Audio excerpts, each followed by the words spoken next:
பிரச்சனைகள் ஏன் உருவாகிறது, பிரச்சனைகளின் காரணம் என்ன, பிரச்சனைகள் எந்த திசையிலிருந்து எழும்ப முடியும்ன்றத பைபிள் வந்து ரொம்ப தெளிவாக விலாவாரியாக நம்மகிட்ட பேசுறதுக்கு ரெடியாக இருக்குன்றதான் நான் வேதத்தை ஆராய்ந்த போது கண்டுபிடிச்சேன். பாடுகள் நமக்கு போதிக்கும் 7 உண்மைகள்.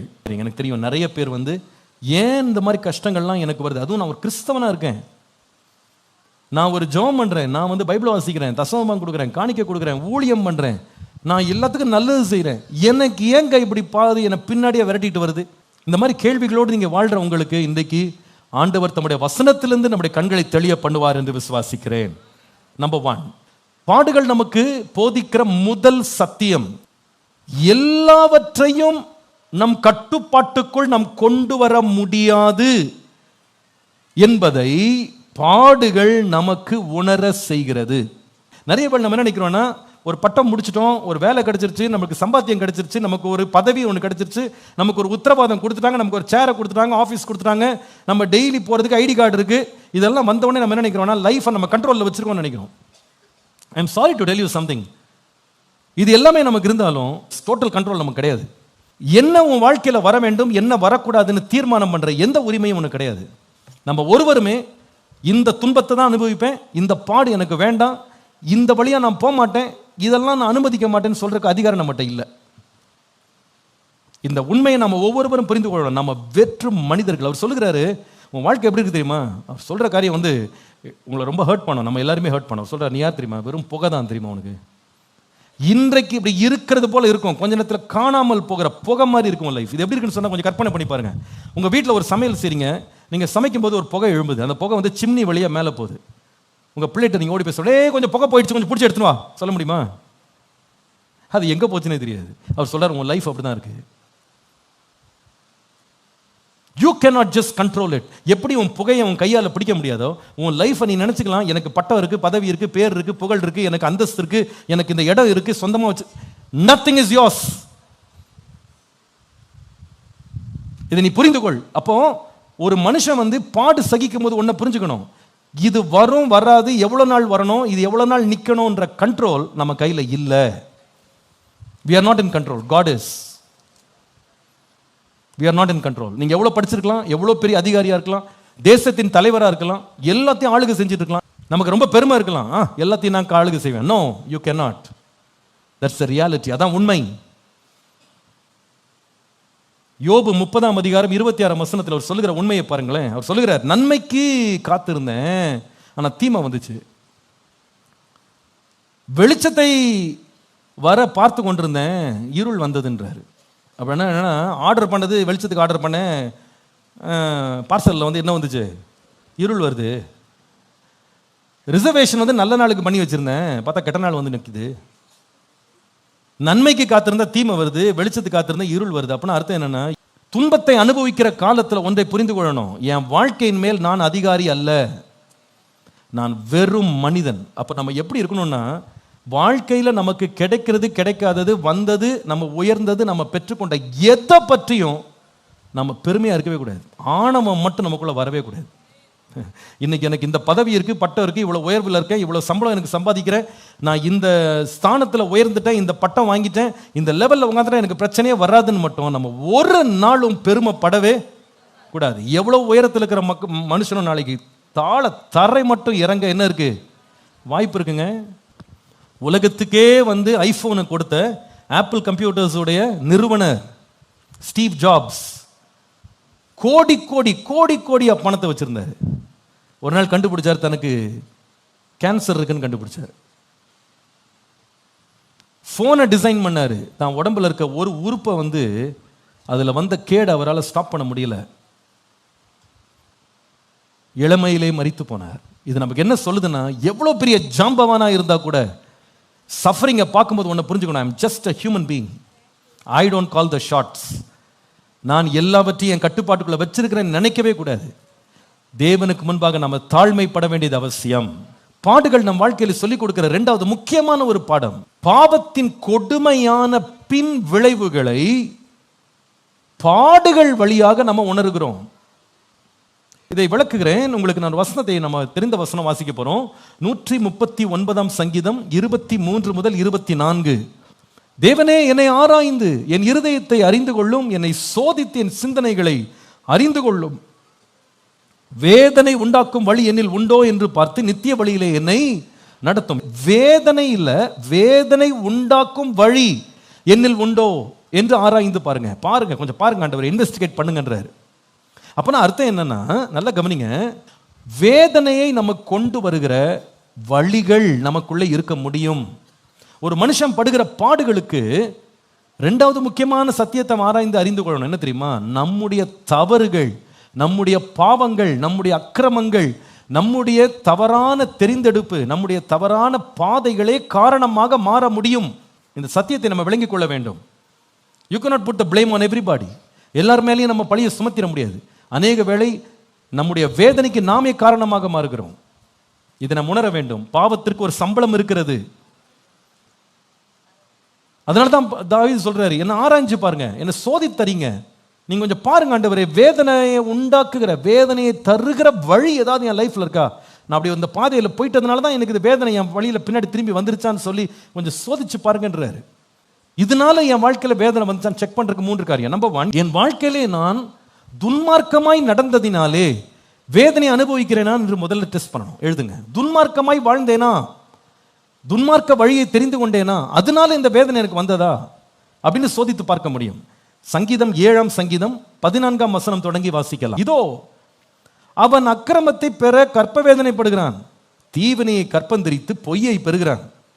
குழியை வெட்டி அதை ஆழமாக்கினான், தான் வெட்டின குழியில் தானே விழுந்தான்.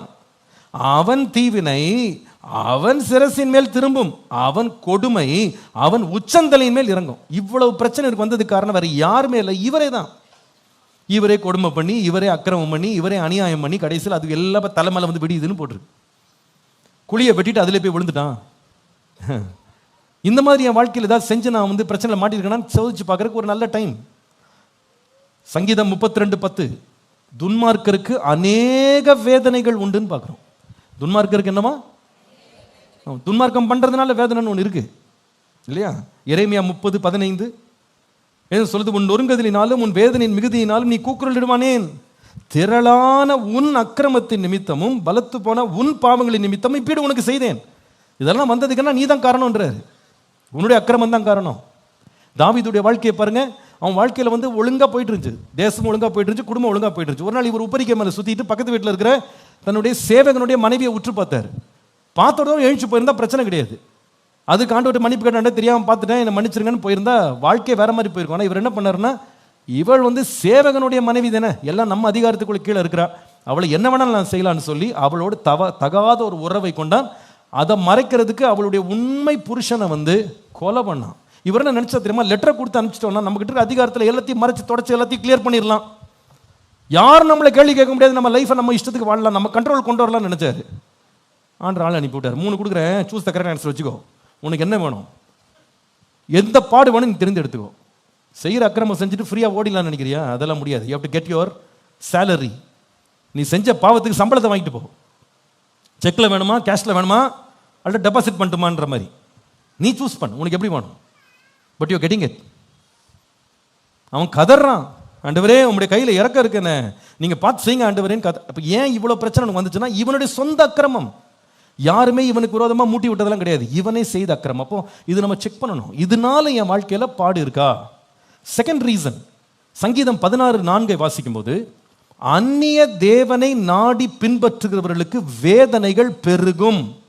பொய்யான அந்நிய தேவர்களை பின்பற்றினதுனால இவ்வளவு துன்பத்தை நான் அனுபவிக்கிறேனா? தேவனை விட்டு பிரிந்ததுனால இவ்வளவு பிரச்சனைகளை அனுபவிக்கிறேனா? அந்நிய நுகத்தில் பிணைக்கப்பட்டதுனால இந்த மாதிரி கான்சிக்வன்சஸ் என் வாழ்க்கையில் அனுபவிக்கிறேன்னா சோதிச்சு பார்க்கணும். சிலருடைய வாழ்க்கையில் ரொம்ப நாள் கழிச்சு அதை வந்து உறுத்துது, அவங்களுக்கு இந்த வேதனை இருக்கு, தப்பிக்கிறது ரொம்ப கஷ்டம். அது அந்நிய நுகத்தோடு பிணைக்கப்படாதிருப்பீர்களாக. விசுவாசிக்கும் அவிசுவாசிக்கும் பங்கேது, தேவனுடைய ஆலயத்துக்கும் விக்கிரகத்துக்கும் சம்பந்தம் ஏது? ஆண்டவர் சொல்றாரு. சில பேருக்கு ஆனால் அது கஷ்டமா இருக்கும், அந்த ரூல்ஸ் எல்லாம் வந்து பிடிக்காது. அவங்க நான் இஷ்டத்துக்கு என் வழி தான் போவேன்னு போவாங்க. போயிட்டு கொஞ்ச நாள் கழிச்சு கண்டுபிடிப்பாங்க, ஐயோ இந்த வேதனை என்னை தாண்ட விட மாட்டேங்குது, என்னை போக விட மாட்டேங்குது. அப்புறமா அழுதும் பிரயோஜனம் இல்லை. அந்த ப்ராப்ளம் வந்து, அந்த வேதனை வந்து தொடர்ந்து போயிட்டே இருக்கும். சொல்ற அந்நிய தேவர்களை பின்பற்றினால் துன்பப்படுறியாப்பா? Second question. தேர்ட் கொஸ்டின், கடைசியா இன்னொரு காரியம் கூட இருக்கு. பண ஆசையினால் நான் வேதனைப்படுகிறேனா, நான் துன்பம் அனுபவிக்கிறேனா? இவ்வளோ பிரச்சனை, இவ்வளோ சஃபரிங் என் லைஃப்ல வந்ததுக்கு பண ஆசை காரணமா இருந்ததா? பண ஆசை, பொருள் ஆசை என்ன வேணா இருக்கலாம். 1 தீமோத்தேயு 6:9 வாசிக்கலாம். ஐஸ்வர்யவான்களாக விரும்புகிறவர்கள் சோதனையிலும் கண்ணியிலும் மனுஷரை கேட்டிலும் அழிவிலும் அவிழ்த்துகிற மதிகேடும் சேதமுமான பல வித இச்சைகளிலும் விழுகிறார்கள். பண ஆசை எல்லா தீமைக்கும் வேற இருக்கிறது. சிலர் அதை இச்சிக்கிறாங்க, ஆனா இச்சித்த பிறகு விசுவாசத்தை விட்டு வழுவிட்டு அநேக வேதனைகளாலே தங்களை உருவ குத்தி கொள்ளுகிறாங்க. இது ஒரு கொஸ்டின் தான். ஒழுங்கா போயிட்டு இருந்தேன் வாழ்க்கையை, பேராசையினால இவ்வளவு பெரிய பிரச்சனை மாட்டிக்கிட்டேன் நான். பண ஆசை என் வாழ்க்கையை கெடுத்துச்சா? பொருள் ஆசை, இன்னொருத்தனுடைய பொருளை ஆசைப்பட்டதுனால, பணத்தின் மேல நான் ஆசை வச்சதுனால என் வாழ்க்கையில இவ்வளவு பிரச்சனையெல்லாம் மாட்டிக்கிட்டேனா? கேட்க வேண்டிய கேள்வி. பேசிக் என்னன்னு கேட்டா, வேதனை உண்டாக்கும் வழியிலே நான் சென்று எனக்கு வேண்டாத அடுக்காத வேதனை என் மேல் நான் சுமத்தி கொண்டேனா? பாவத்தினுடைய கொடுமையான பின்விளைவுகளை நமக்கு படம் போட்டு காட்டுறது என்னன்னு கேட்டா, வேதனை, பாடுகள். 3வது எழுதுங்க, தேவனுக்கும் பிசாசுக்கும் போராட்டம் இருக்கிறது அப்படின்றத நாம் அனுபவிக்கிற பாடுகள் வழியாக தான் உறுதி செய்கிறோம். இது உண்மை அப்படின்றது உறுதி செய்கிறோம். எபேசியர் 6:11-17 பார்க்கும் பொழுது சொல்லுகிறார், நீங்கள் பிசாசின் தந்திரங்களோடு எதிர்த்து நிற்க திராணி உள்ளவர்களாகும்படிக்கு தேவனுடைய சர்வாயுத வர்க்கத்தை தரித்துக் கொள்ளுங்கள். ஏனென்றால் 12 ரொம்ப கிளியரா சொல்றாரு, நீங்கள் மாம்சத்தோடும் இரத்தத்தோடும் அல்ல, துரைத்தனங்களோடும் அதிகாரங்களோடும் இப்பிரபஞ்சத்தின் அங்ககார லோகாதிபதிகளோடும் வான மண்டலங்களில் உள்ள பொல்லாத ஆவிகளின் சேனைகளோடும் நமக்கு என்ன இருக்கு? அப்ப நம்ம நினைச்சிடக்கூடாது சஃபரிங்ன்றது ஒன்லி வேர்ல்ட்லி பிசிக்கல் நினைக்காதீங்க. No, there is also something called a spiritual battle. அவர் சொல்லுகிறார், அதனால தான் நீங்க சர்வாயுத வர்க்கத்தை தரிச்சாதான் நீங்க அதை எதிர்கொள்ள முடியும். அல்ட்டா ரொம்ப கஷ்டம். ஏன்னா அவன் எவனை விழுங்கலான்னு அவன் வயதிரி சுற்றி திரிந்துட்டு இருக்கான். அன்றைக்கு ஏவாளையும் ஆதாமையும் வஞ்சித்தான். he is still active. இந்த உலகத்தின் அதிபதி இன்றைக்கு ஆக்டிவா இருக்கிறான். ஒரு சிங்கத்தை போல சுற்றி வர்றான். சில பேர் சொல்லுவாங்க, பாஸ்டர் இந்த ஒரு பிரச்சனை, இந்த ஒரு ஹேபிட் என்ன எப்படி கொண்டு போய் இவ்வளவு தூரம் கீழே தள்ளி போடுச்சுன்னு எனக்கு தெரியும். நான் ரொம்ப ஸ்ட்ராங்கான ஒரு பர்சனாலிட்டி, நான் அவ்வளோ ஈஸியாலாம் விட மாட்டேன், அவ்வளோ சீக்கிரமா என்னை யாரை ஏமாற்ற முடியாது, ரொம்ப உஷாரான பேர் வழி நான். ஆனால் இந்த ஒரு விஷயத்துல எப்படிதான் மயங்கனே தெரியல, அப்படி ஏமாந்தேன் பாஸ்டர்.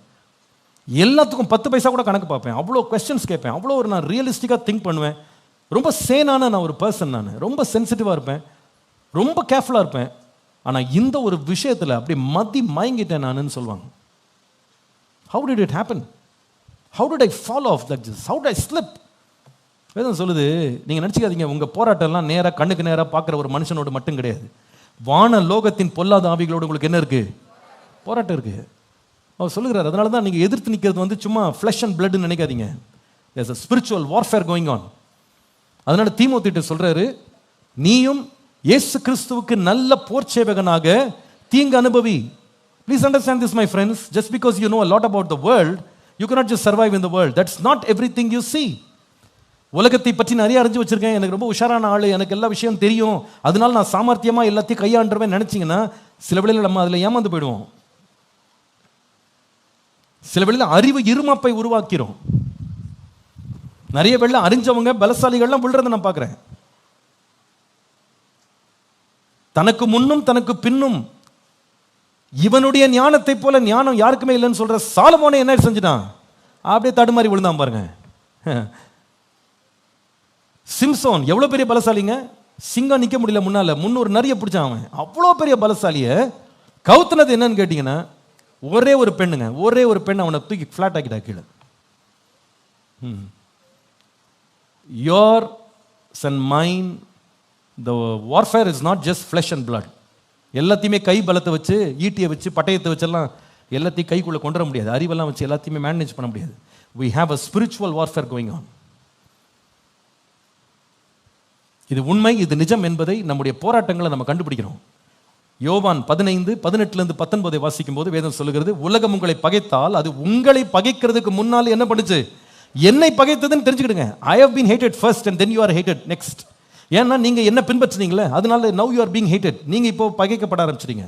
சொல்றாரு 19ஆம் வசனத்துல, நீங்கள் உலகத்தாராய் இருந்தால் உலகம் தன்னுடையதை சிநேகித்திருக்கும். நீங்கள் உலகத்தாராய் இராதபடியினாலும் நான் உங்களை உலகத்திலிருந்து தெரிந்து கொண்டபடியினாலும் உலகம் உங்களை பகைக்கிறது. நீ உலகத்தின் கிங்டம்ல இருந்திருந்தா உனக்கு எந்த பிரச்சனையுமே வந்திருக்காது. ஆனா நீ என்னுடைய கிங்டம்குள்ள வந்த, என்னுடைய ராஜ்யத்துக்குள்ள நீ வந்தாய். நீ உலகத்திற்குரியவன் அல்ல. அதனால உனக்கு இத்தனை ப்ராப்ளம்ஸ் நீ ஃபேஸ் பண்றேன்னு சொல்றேன். ஏன்னா முதலாவது இந்த உலகம் வந்து என்னதான் பகைச்சது. இந்த உலகத்தின் அதிபதியாகிய பிசாசானவன் என்னதான் முதல்ல பகைச்சான். ஆனா நீ என்னோட சேர்ந்ததுனால இப்ப நீ யாரா மாறிட்ட, எனக்கு கூட்டாளியா மாறிட்ட. அதனால உன்னையும் அவன் என்ன செய்கிறான், பகைக்கிறான். 44ஆம் சங்கீதம் 22ஆம் வசனம் பாருங்க. Psalm 44 and verse 22. உமது நிமித்தம் எந்நேரமும் கொல்லப்படுகிறோம், அடிக்கப்படும் ஆடுகளைப் போல எண்ணப்படுகிறோம். அவர் சொல்ற ரீசனை பாருங்க. உமது நிமித்தம், for your sake Lord. வசனம் போடுங்க பார்த்திருப்பி. 44:22. உமது நிமித்தம், எனக்காக இல்லை இது, ஏன் பிரச்சனை இல்லை இது, உமது நிமித்தம். இயேசுவை நான் ஏற்றுக்கொண்டதுனால, அவருக்கு என் வாழ்க்கையை அர்ப்பணிச்சதுனால, அவரை பின்பற்றதுனால, உமது நிமித்தம் நாள்தோறும் எந்நேரமும் நான் கொல்லப்படுறேன், அடிக்கப்படும் ஆடுகளைப் போல எண்ணப்படுறேன். 4வது, இந்த உலகத்தில் நீதிக்கும் அநீதிக்கும் இடையே உள்ள போராட்டம் தான் பாடுகள் நமக்கு வெளிப்படுத்துது.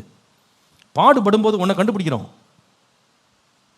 ஈவலும் இருக்கு உலகத்துல, அநீதியும் இருக்கு, நீதியும் இருக்கு. இதுக்கு ரெண்டுக்கு நடுவில் என்ன இருக்குன்னா போராட்டம் இருக்கு. Please understand this. இதுக்கு ரெண்டுக்கு நடுவில் போராட்டம் இருக்கு. இந்த போராட்டத்துக்கு நடுவில் நம்ம டிராவல் பண்றோம். வெளிச்சம் இருளுக்கு விரோதமாக, இருள் வெளிச்சத்துக்கு விரோதமாக போராட்டம் பண்ணிட்டு இருக்கு. அதுக்கு நடுவில் கடந்து போற நம்மளுக்கு வந்து குண்டடிப்படுது. அதுல தான் வேதனை. உங்களுக்கு ஒரு சின்ன வசனத்தை வந்து எக்ஸ்பிளைன் பண்றேன், உங்களுக்கு புரியும் நினைக்கிறேன். First Peter 1 பேதுரு 3ஆம் அதிகாரம் 13ஆம் வசனம். இன்ட்ரெஸ்டிங்கான கொஸ்டினோட அவர் ஆரம்பிக்கிறார். பாருங்க, அவர் சொல்லுகிறார், நீங்கள் நன்மையை பின்பற்றுகிறவர்களானால் உங்களுக்கு தீமை செய்கிறவன் யார்? தயவுசெய்து என்னோட சேர்ந்து வாசிக்கலாம் பாப்பா. நல்ல இன்ட்ரெஸ்டிங்கான ஒரு கேள்வி அது. சொல்லுங்க. நீங்கள் நன்மையை பின்பற்றுகிறவர்களானால் உங்களுக்கு தீமை செய்கிறவன் யார்? இப்ப நான் இது எப்படி தெரியுமா, நம்ம ஊர்ல பொதுவாக கேட்பாங்க பாருங்க, ஏய் நீ ஒழுங்கான பாதையில் போனா உன்னை எதுக்கு பிரச்சனை வரும், நீ ஒழுங்கா இருந்தா உனக்கே கேட்கறாங்களா இல்லையா நம்மளை பார்த்து. அப்ப நம்ம என்ன வேர்ல்டு அண்டர்ஸ்டாண்டிங்னா, நீ நல்லவனா இருந்தா உலகம் உனக்கு நல்லதா இருக்கும், நீ தப்பு பண்ணா உலகம் உனக்கு மோசமா இருக்கும், நீ நல்லவனா இருந்துட்டு போ, பிரச்சனைகளை அவாய்ட் பண்ணிக்கோ. இப்படி தானே பொதுவாக சொல்றாங்க. இப்போ இந்த கேள்வியை வந்து பேதுரு வந்து ரொம்ப அழகா கேட்கிறாரு. நீ நன்மை செய்கிறவனாய், நீ நன்மையை பின்பற்றுகிறவனா இருந்தா உனக்கெல்லாம் யார் தீமை செய்ய முடியும்னு கேட்டுட்டு 14ஆம் வசனத்துக்கு வர்றாரு பாருங்க. சொல்றாரு, இங்க பாரு, நீதி நிமித்தமாக நீ பாடுபட்டால் பாக்கியவனா இருப்பாய். அவருடைய பயமுறுத்தலுக்கு நீ பயப்படாம கலங்காம இருந்து கர்த்தராகிய தேவனை உங்கள் இருதயத்தில் பரிசுத்தம் பண்ணுங்க. உலகத்தில் உங்களிடத்தில் இருக்கிற நம்பிக்கை குறித்து உங்களிடத்தில் விசாரித்து கேட்கிற யாவருக்கும் சாந்தத்தோடு வணக்கத்தோடு உத்தரவு சொல்ல எப்பொழுதும் ஆயத்தமா இருங்கன்னு சொல்லிட்டு, கிறிஸ்துவுக்கேற்ற உங்கள் நல்ல நடக்கையை அவங்க தூஷிப்பாங்க, உங்களை அக்கிரமக்காரர்கள் விரோதமா பேசுவாங்க. ஆனா நீங்க நல்ல மனசாட்சியோட வாழ்ந்துக்கிடுங்க. 17ஆம் வசனம் அதை க்ளோஸ் பண்றாரு. எப்படி அந்த ஆர்கியூமெண்ட்டை க்ளோஸ் பண்றாரு, ரொம்ப பியூட்டிஃபுல்லா க்ளோஸ் பண்றாரு. சொல்றாரு, தீமை செய்து பாடு அனுபவிப்பதிலும் தேவனுக்கு சித்தமானால் நன்மை செய்து பாடு அனுபவிப்பதே. இது ஒரு கொஸ்டின் மார்க் நமக்குள்ள கொண்டு வருதா இல்லையா? நாங்க தீமை செய்யலங்க, நன்மை தான் செய்யறோம். ஆனா வேதம் சொல்லுது, நீ தீமை செய்யலப்பா, நன்மை தான் செஞ்ச. நன்மை செய்யறதுனாலயே உனக்கு என்ன வந்துச்சுப்போ பாடு.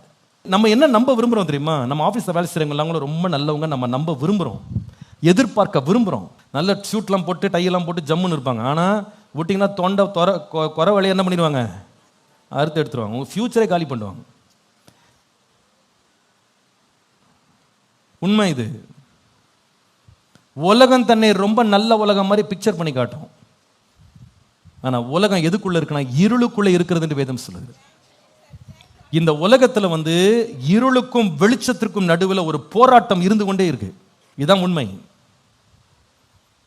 ஒரு அநீதிக்கேடான ஒரு உலகத்துல வாழ்றோம். நீதிக்கும் அநீதிக்கும் நடுவில் நம்ம அப்படியே பயணிக்கிறோம். இந்த உலகத்தினுடைய அநீதியான சக்திகள் உங்களை தாக்காமல் விடாது என்பது உண்மை. என வேதம் சொல்லுது, நீதி நிமித்தமாக நீங்க பாடுபடுவீங்க. அவங்க பயமுறுத்துவாங்க, உங்களை கலங்க பண்ணுவாங்க. ஆனா பயப்படாதீங்க, அவங்க வந்து உங்க நல்ல நடக்கையை தூஷிப்பாங்க, உங்களை அக்கிரமக்காரர்னு பட்டம் சூட்டுவாங்க. எதுக்கு? நீ நல்லா நடக்கிறதுக்காக அக்கிரமக்காரன் பேர் சொல்லி உனக்கு வந்து என்ன பிரைஸ் கொடுப்பாங்கன்னா, அவார்டு கொடுக்க மாட்டாங்க, உனக்கு பதக்கங்கள் கொடுக்க மாட்டாங்க, பாடுகளை கொடுப்பாங்க. உன்னை உயர்த்த மாட்டாங்க, உனக்கு உபத்திரம் கொடுப்பாங்க. This is the world you live இன். தயவுசெய்து நல்லா விளங்கிக் கொள்ளுங்க. நீங்க நீதியாக நிற்கிறதுனால எல்லாம் நன்மை வரும் நீங்க கற்பனை பண்ணிட்டு இருந்தீங்கன்னா, that's not how it works. சில பேர் சொல்லுவாங்க, பாஸ்டர் நான் நல்ல பொண்ணு பாஸ்டர், நான் நல்ல பையன் பாஸ்டர், எனக்கு ஏன் பாஸ்டர் இந்த மாதிரி வாச்சுது, எனக்கு ஏன் அப்படி நடந்துச்சுன்னா, இதான்ப்பா உண்மை, இதான் உலகம். நீ நல்ல பிள்ளையா இருக்கலாம், ஆனால் வர்றவன் நல்லவனா இருக்கிறான்னு எந்த கேரண்டியும் கிடையாது. சில பேர் நான் இவ்வளோ உபவாசம் பண்ணியிருக்கேன், இவ்வளோ ஜெபம் பண்ணியிருக்கிறேன், இவ்வளோ பைபிள் வாசிக்கிறேன், இவ்வளோ தசமபாகம் கொடுக்குறேன், இவ்வளோ காணிக்கை கொடுக்குறேன், நான் இவ்வளோ ஊழியம் செய்கிறேன், நான் இவ்வளோ உதவி மற்றவங்களுக்கு செய்வேன், எனக்கு ஏன் இந்த மாதிரி போராட்டம்? Because you live in a bad world. ஏன்னா நீ வாழ்ற உலகம் எப்படிப்பட்ட உலகம்னா, விழுந்து போன ஒரு உலகம், இருளிலே இருக்கிற உலகம். அந்த உலகத்துக்கு வெளிச்சம் பிடிக்கல, அது இருளை தான் விரும்புது. அந்த உலகத்தில் நம்ம மாட்டிக்கிட்டோம், அது கண்டிப்பாக பாடு அனுபவிச்சு தான் ஆகணும். இப்போ பாருங்க, இப்போ கூட வர வழியில் காரில் நாங்கள் திரும்புகிறோம், ஒருத்தர் ஆப்போசிட்டில் வர்றாரு, எங்கள் டிரைவர் கிட்டத்தட்ட இடிக்க போயிட்டா கவனிக்கல, இவர் இப்படி வருவார்னு எதிர்பார்க்கல. அந்த மனுஷன் நின்றுட்டு எங்களை திட்டிட்டு போறாரு. அவர் திட்டிட்டு போறாரு. வண்டி ஓட்ட தெரியுதா உனக்கு? யாரு ஒழுங்கா லெஃப்ட்ல வர்ற ஆளுக்கு வண்டி ஓட்ட தெரியலையா, ரைட்ல வந்து மோத வர்றாரு பாருங்க, அவருக்கு தான் வண்டி ஓட்ட தெரிஞ்சிருக்கு. நீங்க என்ன பண்ணுவீங்க? என்ன பேச முடியும்? இதுதான் உலகம். நம்ம ஊர்ல இப்ப சொல்லுவாங்க பாத்தீங்களா, நல்லதுக்கெல்லாம் காலம் இல்லைங்க. இப்போ நீங்க நல்லவனா இருந்தா உனக்கு பிரச்சனை தான். நீங்க ஒழுங்கா லஞ்சம் வாங்காம கிளீன் ஹேண்டா இருங்க, உங்களுக்கு சீக்கிரமா டிரான்ஸ்ஃபர் வரும். எங்க தெரியுமா? தண்ணி இல்லாத காட்டில் தூக்கி அடிப்போம். அதான் நடக்க போகுது.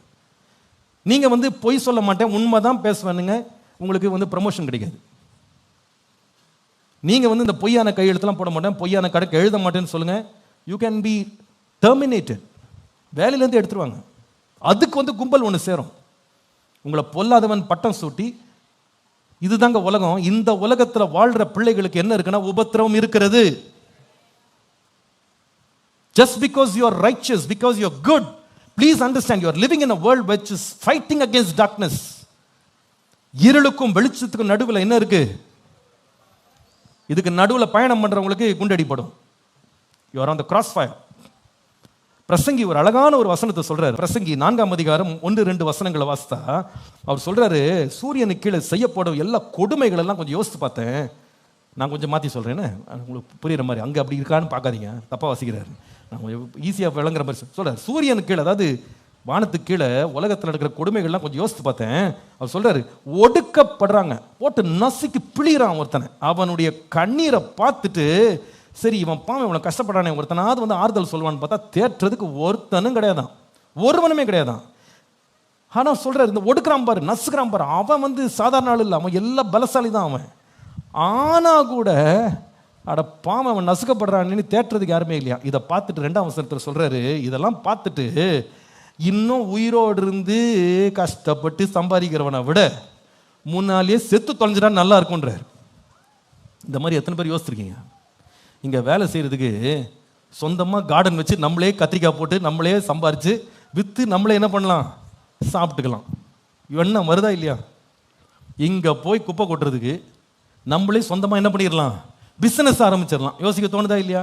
இன்னும் சில பேர் ரொம்ப டீப்பாக யோசித்தீங்கன்னா, எதுக்குடா இங்கெல்லாம் உயிர் வாழணும்? இந்த உலகத்தில் வாழ்ந்தா நல்லவனாக இருந்தால் என்ன பண்ண முடியாது? பிழைக்கவே முடியாது, வாழ முடியாது. அவர் சொல்கிறார், இதான் நான் கண்டுபிடிச்சேன், வாழ்கிறதுக்கு காரணமே இல்லாமல் போச்சுன்றார். ஏன் தெரியுமா இப்படி இருக்கு? யோவான் 3:19-20 பாருங்க. உலகத்தில் ஒளி வந்தது, இயேசு தான் வந்தார்.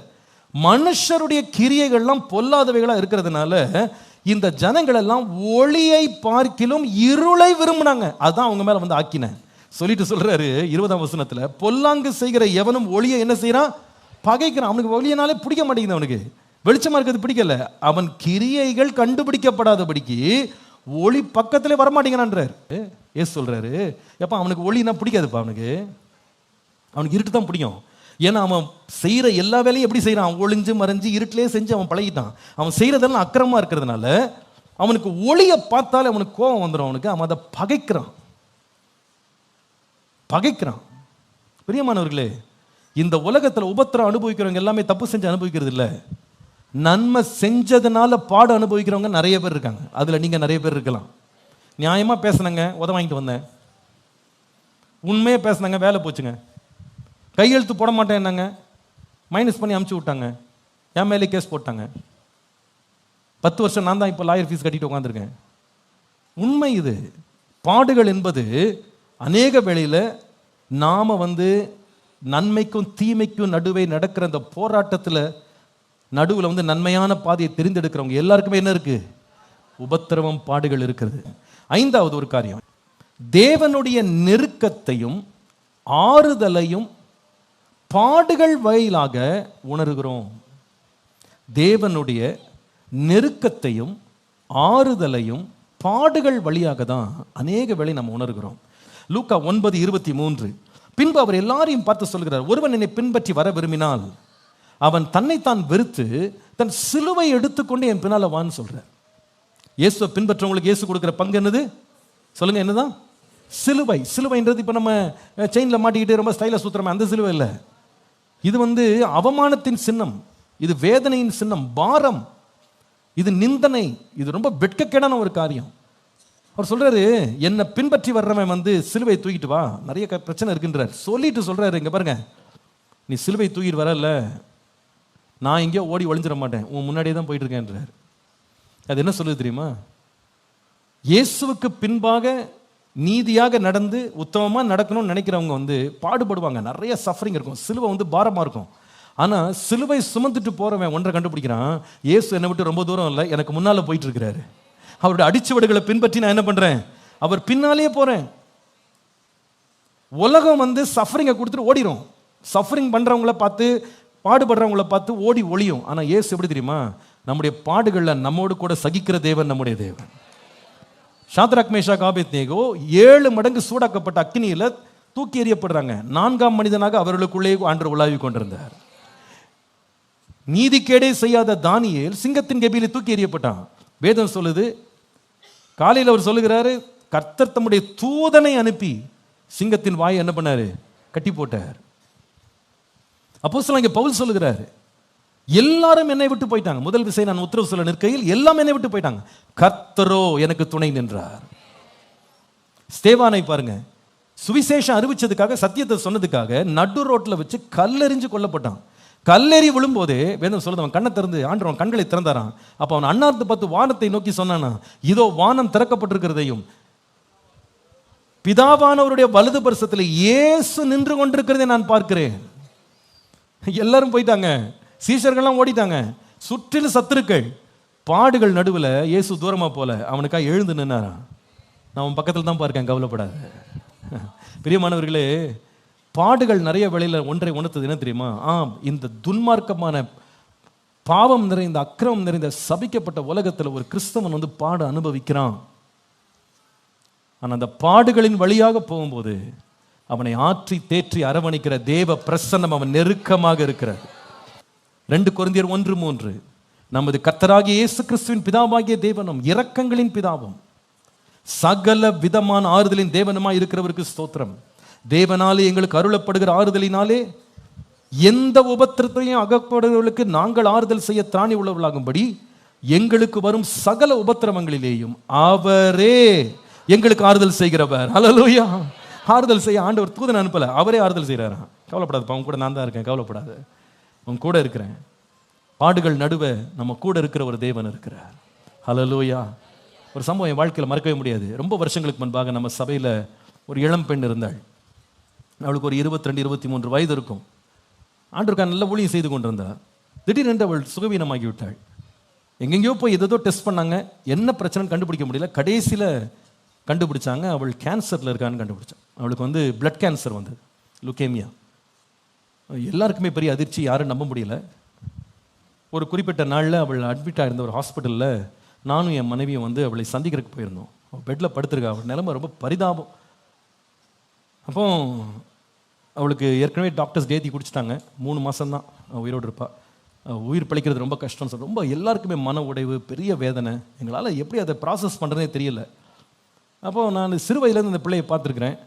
அவள் இப்படி கஷ்டப்படுறதை பார்த்து எனக்கும் என்ன பேசனே தெரியல. அவள் ஆஸ்பத்திரியில் போய் பெட் பக்கத்தில் உட்காந்துருக்கேன், எனக்கு என்ன ஆறுதல் சொல்கிறது, என்ன பேசுறதுனே தெரியல. அப்படியே உட்காந்துட்ருக்கேன். கொஞ்சம் நேரம் ஏதோ பேசணும், விசாரித்தோம். அதுக்கப்புறமா எனக்கு மனசு தாங்கலை, சரிம்மா ஜோம் பண்ணுறேன் அப்படின்னு. அப்படி எழுந்து அவள் பக்கத்தில் போகும்போது உடனே என்கிட்ட சொன்னேன், ஆனால் நீங்கள் ஒரு ஃபியூ வீக்ஸ் முன்னாடி ஒரு பாட்டு சர்ச்சில் சொல்லி கொடுத்தீங்க, அந்த பாட்டை வந்து கொஞ்சம் பாடுறீங்களான்னா. என்ன பாட்டு அப்படின்னா, அந்த பாட்டு என்ன சொல்லி கொடுத்துருந்தேன்னா, you are my hiding place, you always fill my heart with songs of deliverance. Whenever I am afraid, I will trust in you. என் மறைவிடம் நீர், மீட்பின் கீதங்களால் என் உள்ளத்தை நிறைக்கிறீர், நான் பயப்படும் வேளையிலே உம்மை நம்புவேன். இந்த பாட்டை நான் ஆராதனையில் பாடியிருக்கேன். அவள் சொல்லுகிறா, நீங்கள் அந்த பாட்டை பாடுங்க. எனக்கு என்ன செய்ய தெரியலப்பா. அவள் சொல்லுகிறா, ஏன் பாட சொல்லணும் அப்படின்னு கேட்குறதுக்கு அவள் சொல்லுகிறா, எனக்கு நிறைய ஆபத்து இருக்கு, நான் கண்டுபிடிச்சிட்டேன், எனக்கு கொஞ்சம் பயமாக இருக்குது. இப்போ டெய்லி டாக்டர்ஸ் இந்த டைமுக்கு 10 மணிக்கு லைட் ஆஃப் பண்ணிடுவாங்க. அப்போ இவளுக்கு என்ன பயம்னா, அவளுக்கு என்ன பயம் வந்துருச்சுன்னா, அந்த லைட் ஆஃப் பண்ணாதீங்க, ஏன்னா அந்த இருட்டில் உயிர் போயிடுமோன்னு அவளுக்கு ஒரு பயம். அதனால டெய்லி அவள் நர்சஸ்ட்டு என்ன கெஞ்சுறான்னா, இன்னொரு 1 hour லைட் ஆன் பண்ணி வைங்க, இன்னொரு 1 மணி நேரம், இன்னும் 1 மணி நேரம், 1 மணி நேரம். அவங்க ப்ரோட்டோகால் படி ஆஃப் பண்ணுறாங்க. அது வார்டு, அது ஜென்ரல் வார்டு. அப்போ லைட்டெல்லாம் ஆஃப் ஆன உடனே இவள் ராத்திரி முழுசும் தூங்காமலே உட்காந்து, காலையில் அந்த சன்லைட் வந்த பிறகு தான் அவள் தூங்கவே போகணும். ஏன்னா அந்த பயம், இருட்டில் என் உயிர் போயிடும்னு அவளுக்கு பயம். அந்த பயத்தில் கலக்கத்திலே அவள் 1 வாரம் அந்த ஆஸ்பத்திரி. நம்ம அந்த 1 வாரம் கழித்து ஒரு நாள் இந்த பாடல் அவள் இருதயத்திலே உதித்தது. இந்த பாடலை பாட ஆரம்பித்தான். அவள் சொன்னா, ஆனால் என் லைஃப்பில் இந்த மாதிரி காட்ஸ் ப்ரெசன்ஸ் நான் அனுபவிச்சதே கிடையாது. அந்த தேவ பிரசனம் நான் பாடும்போது என் வாழ்க்கையை நிரப்புச்சு. ஆண்டவர் என் நெருக்கத்தில் இருக்கிறாரு, என் மறைவிடமாக இருக்கிறாரு, நான் பயப்படுற வேளையில் நான் அவரை நம்புவேன். அந்த பாட்டை பாட பாட பாட என் பயம் என்னை விட்டு போயிடுச்சு. கடந்த 3 நாட்களாக நான் நல்லா தூங்குறேன், எனக்கு பயமே இல்லை, கர்த்தர் கூட இருக்கிறாரு, நீங்கள் அந்த பாட்டை எனக்கா பாடுங்க. நான் எத்தனையோ முறை அந்த பாட்டை பாடியிருக்கேன். ஆனால் அன்றைக்கு அந்த ஆஸ்பத்திரி பெட்டில் அவள் பக்கத்தில் இருந்து பாடும்போது உண்மையாகவே நான் ஆண்டவருடைய ப்ரெசன்ஸை நாங்கள் உணர்ந்தேன். அந்த பாடல் அர்த்தமுள்ள பாடலாக மாறினது. அந்த கண்ணீரின் பள்ளத்தாக்கை அந்த பிள்ளை கடக்க கர்த்தர் உதவி செய்தார். 3 மாதம் தான் உயிரோடு இருப்பாள் என்று டாக்டர் சொல்லியிருந்தாங்க. 13 ஆண்டுகள் உயிரோடு இருந்தாள். 13 years she survived cancer. நான் சொல்லுவேன், நம்முடைய துக்கமான நேரங்களில், பாடுகள் நடுவில் தேவனை போல நமக்கு அருகிலே வருகிறவர் வேறு யாருமே கிடையாது. ஏன்னா அவர் நம்மை போல பாடுள்ளவராக இருந்தார், நம்மை போல எல்லா விதத்திலையும் சோதிக்கப்பட்டார். நம்பர் 6, இந்த பாடுகள் வேதனை உள்ளதுதான். ஆனால் இந்த பாடுகள் வழியாக கடந்து போகிறவர்கள் உத்தம குணத்தை கட்டி எழுப்புகிறார்கள். இந்த பயங்கரமான அக்கினியான சோதனையை கடந்து வருகிறவர்கள் சுத்த பொன்னாக வெளியே வர்றாங்க. யாக்கோபு 1:2-4, என் சகோதரரே, நீங்கள் பல விதமான சோதனைகள் அகப்படும் போது உங்கள் விசுவாசத்தின் பரீட்சையானது பொறுமையை உண்டாக்கும் என்று அறிந்து அதை மிகுந்த சந்தோஷமாக எண்ணுங்கள். நீங்கள் ஒன்றிலும் குறைவுள்ளவர்களாய் இராமல் பரிபூரணராயும் நிறைவுள்ளவர்களாயும் இருக்கும்படி பொறுமையானது பூரண கிரியை செய்ய கடவுது. என்ன சொல்றாரு? நீங்க சோதிக்கப்படுறீங்க, ஆனா உங்க சோதனையின் விளைவு என்னவா மாறிடுச்சுன்னா, அந்த பரீட்சை என்னவா மாறிடுச்சு? பொறுமை உங்களுக்குள்ள உண்டாக்குச்சு. It gave you patience. இந்த பாடு பட்டீங்களே, அந்த பாட்டினுடைய விளைவு என்னன்னா, ரொம்ப பொறுமைசாலியா மாறிட்டீங்க நீங்க. ரோமர் 5:3-5 அதுதான் சொல்லுது. உபத்திரவம் பொறுமையும், பொறுமை பரீட்சையும், பரீட்சை நம்பிக்கையும் உண்டாக்குகிறது என்று அறிந்து உபத்திரவங்களிலேயும் மேன்மை பாராட்டுறோம்.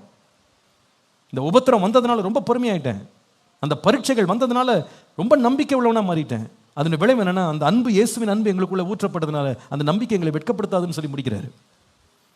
1 பேதுரு 5:8-10 அதே தான் வாசிக்கிறோம். 10ஆம் வசனம் விசேஷமாய் வாசிக்கலாம். கிறிஸ்து இயேசுக்குள் நம்மை தமது நித்திய மகிமைக்கு அழைத்தவராய் இருக்கிற சகல கிருபை பொருந்திய தேவன் கொஞ்ச காலம் பாடு அனுபவிக்கிற உங்களை சீர்படுத்துவார், ஸ்திரப்படுத்துவார், பலப்படுத்துவார், நிலைநிறுத்துவார். பாடு அனுபவிச்சு வெளியே வரும்போது பலவீனமா இல்லை, பலனாக வெளியே வருகிறான். அவனுக்கு சுபாவமே மாறிடுதுங்க, குணம் மாறிடுது. உண்மையா இல்லையா? கஷ்டப்படுறவங்கள போய் பாருங்களா, you see very very refined character. பாடுபட்டவங்கள போய் பாருங்க, அவங்க பேச்சே வேற மாதிரி இருக்கும். வாழ்க்கையின் துன்பமான பகுதிகளை அனுபவிச்சவங்களோட லைஃப் வேற மாதிரி இருக்கும். அவங்களுடைய அன்பு அவ்வளோ தூய்மையாக இருக்கும், தாராள குணம் உள்ளவங்களா இருப்பாங்க. உலக பொருள் மேல் பற்றற்றவர்களாக மனிதர்களை ரொம்ப நேசிப்பாங்க. அது உண்மை. எங்கள் டேடி 2.5 years பயங்கர ஸ்ட்ரகிள். நான் அவங்கள பார்த்து எங்களுக்கு வேதனை தாங்கலை, அவ்வளோ கஷ்டப்பட்டாங்க அந்த துன்பத்தின் வழியில். ஆனால் அந்த 2.5 வருஷம் we saw a different person. அவங்கள வித்தியாசமான ஒரு மனிதனை நாங்கள் பார்த்தோம். ஏன்னா அதுக்கு முன்னாடி வரைக்கும் பயங்கர பிஸி பர்சன். எங்கெல்லாம் பார்த்தா என்ன அவ்வளோதான், அதோடு முடிஞ்சுது. என்ன விஷயம், நின்றுட்டே பேசணும், அப்படி போயிட்டே இருக்கும்.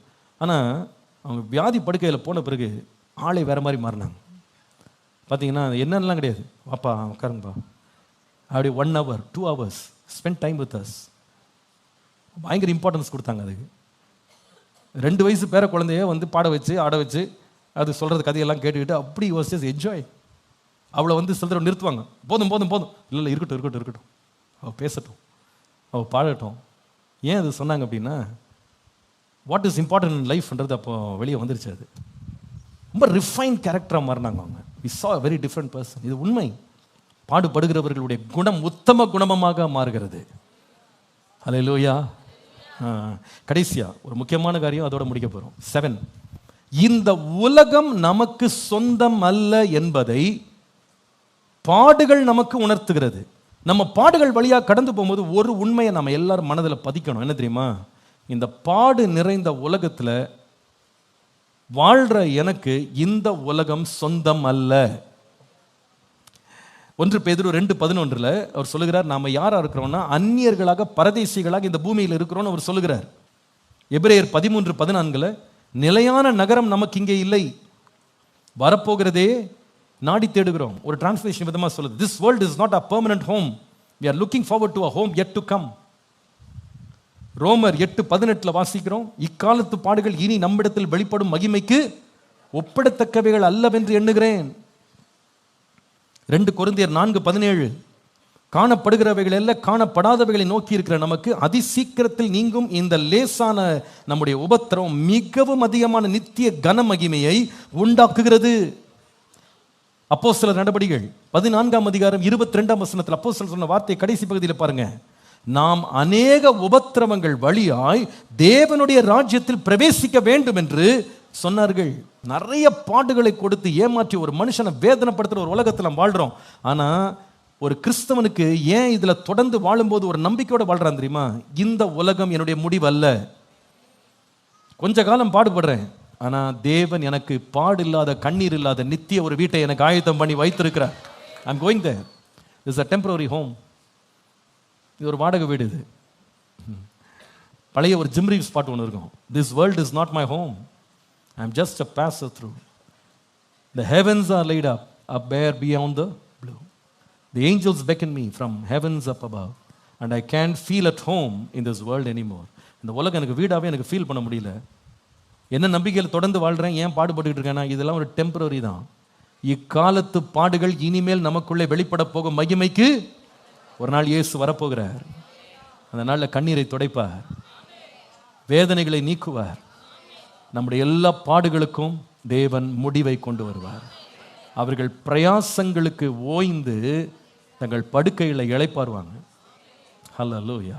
ஒருவேளை இந்த உலகம் cannot promise you success, cannot promise you comfort. இந்த உலகத்தில் உள்ள ஆறுதலோ நம்பிக்கையோ தைரியமோ நிச்சயமோ இல்லாத ஒரு உலகம் அவங்களுக்கு தெரியலாம். ஆனால் பாடுகள் வழியாக கடந்து போகும்போது ஒன்று யோசிங்க, இதுக்கு ஒரு முடிவு இருக்கு. இந்த முடிவில் நான் தேவனோடு இருக்கும்போது நான் என்றென்றும் அவரோடு மகிழ்ந்திருப்பேன். ஹல்லேலூயா. ஆண்டவரே, இந்த நம்பிக்கையோடு தொடர்ந்து முன்னாடி போக எனக்கு கிருபை. ஆனால் பாடுகளை பார்த்து சோர்ந்து போயிடாதீங்க. வாழ்க்கையில் பிரச்சனைகள் வரும்போதெல்லாம், ஏமாற்றங்கள் வரும்போது, துரோகங்கள் வரும்போது, மனக்காயங்கள்லாம் வரும்போது, இனி ஏன் நான் இயேசுவை பின்பற்றணும் அப்படின்லாம் பின்வாங்காதீங்க, சோர்ந்து போகாதீங்க. யோபு சொல்லுகிறான், அந்நிய கண்களால் அல்ல சொந்த கண்களால் நான் பார்ப்பேன். அவரை நீ கொன்று போட்டால் கூட நம்பிக்கையாக இருப்பேன், ஒரு நாள் அவரை நான் பார்ப்பேன். ஹல்லேலூயா.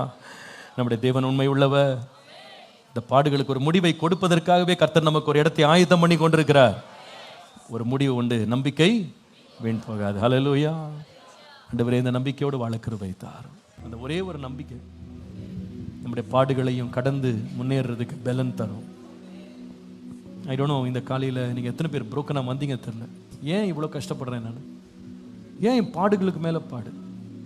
ஏன் இவ்வளோ போராட்டம்? என்னால் அதை புரிஞ்சிக்க முடியல. அந்த உடைந்த உள்ளத்தோடு நீங்கள் இன்றைக்கி வந்திருக்கலாம். நிச்சயமாக எனக்கு தெரியும், ஆவியானவர் சில பேருக்கு வந்து ரொம்ப நாளாக நீங்கள் கன்ஃபியூஸ் பண்ணிக்கிட்டு போராடிக்கிட்டு இருந்த கொஸ்டின்ஸ்க்கு இன்றைக்கி ஆன்சர் கொடுத்துருக்கிறார் நான் நம்புகிறேன். பலமுறை இந்த வசனங்களை நான் படித்திருந்தாலும் இன்றைக்கு ஆவியானவர் இவைகளை என் கண்முன்பாக திறந்தார் என்று நான் அறிகிறேன். வசனத்தை அனுப்பினவர், சத்தியத்தை அனுப்பினவர், சத்தியத்தால் நம்மை விடுதலையாக்க வல்லவர். இந்த பாடுகள் நடுவிலே கர்த்தர் எனக்கு கொடுத்த விளக்கம் என்ன? சத்தியம் என்ன? சத்தியத்தை பிடிச்சுக்கிடுங்க, இருளையும் கர்த்தர் வெளிச்சமாய் மாற்றுவார். இந்த இருண்ட உலகத்துல கர்த்தர் இந்த சுடரை பிடிச்சுக்கிட்டு, வசனத்தை பிடிச்சுக்கிட்டு தொடர்ந்து முன்னேற கர்த்தர் கிருபை தருவார். பாடுகள்ல சோர்ந்து போகாம, துவண்டு போகாம, கர்த்தருக்காய் கடைசி வரைக்கும் இந்த ஓட்டத்துல பொறுமையாய் ஓடி முடித்து ஜீவ கிரீடத்தை பெற கர்த்தர் கிருபை தருவாரா? கரங்களை உயர்த்துவோம், ஜெபம் பண்ணுவோம்.